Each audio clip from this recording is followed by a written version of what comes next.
What do you think is more effective? Asking God for something or begging God for something? Because there's a big difference, and the difference has to do with our identity. When you beg God for something, you're approaching Him as a dirty, dirty sinner that's sitting outside of the palace. And a lot of times we mistake this for humility. It's not humility. The definition of humility is having an accurate assessment of one's worth.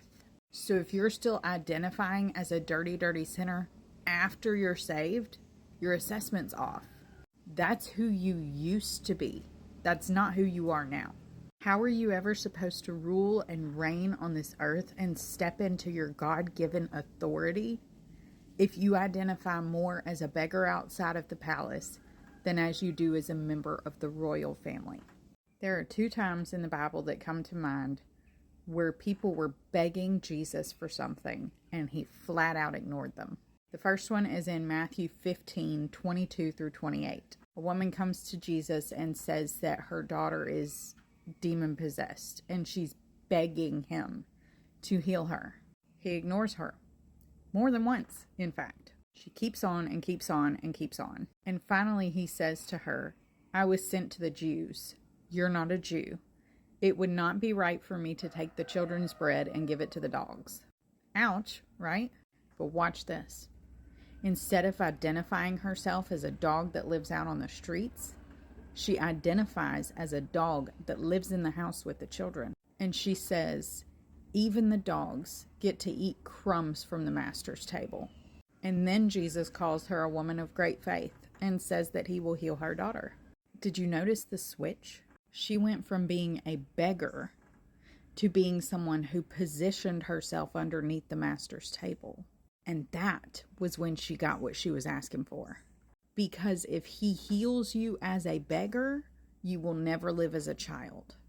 You got to switch that identity first. The second story happens in Matthew 9:27 through 31.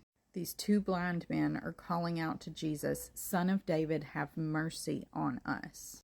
They're begging, but they're not being specific about what they're begging for.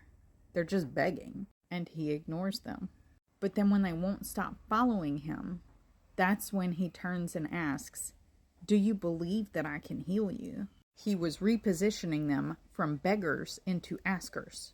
They say, yes, we believe you can heal us. And so He does. But then He tells them, don't say anything to anyone. What if He told them not to say anything because He wanted them to reflect on their healing not being contingent on them making a scene and begging, but because they asked?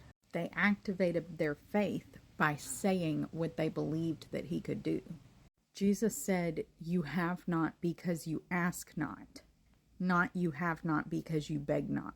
When you beg, you treat God as a stranger, but when you ask, you treat God as a father. So stop begging and start asking. And if you're not sure what you're even allowed to ask for, chances are you just need to get to know Him a little better as a father. And if that's the case, then I would encourage you to pick up a copy of my book, 7 Days to a Life of Limitless: How to Ditch the Rules of Religion and Discover Unrestricted Freedom. I have a whole chapter in here about identity, including what it looks like to have an identity as God's child and what a healthy relationship with Him should look like. And if you're not sure if this is for you or not, just go check out the reviews for yourself. And if you're really struggling to hear God's voice, I also wrote this journal that goes along with it.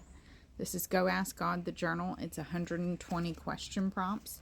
You can ask God these questions, journal the answers down below, and practice hearing His voice. If you think either of these things would be beneficial in helping you grow closer to God, I would encourage you to check them out. You can find them on TikTok Shop, on Amazon, or at yourfriendcaitlin.com.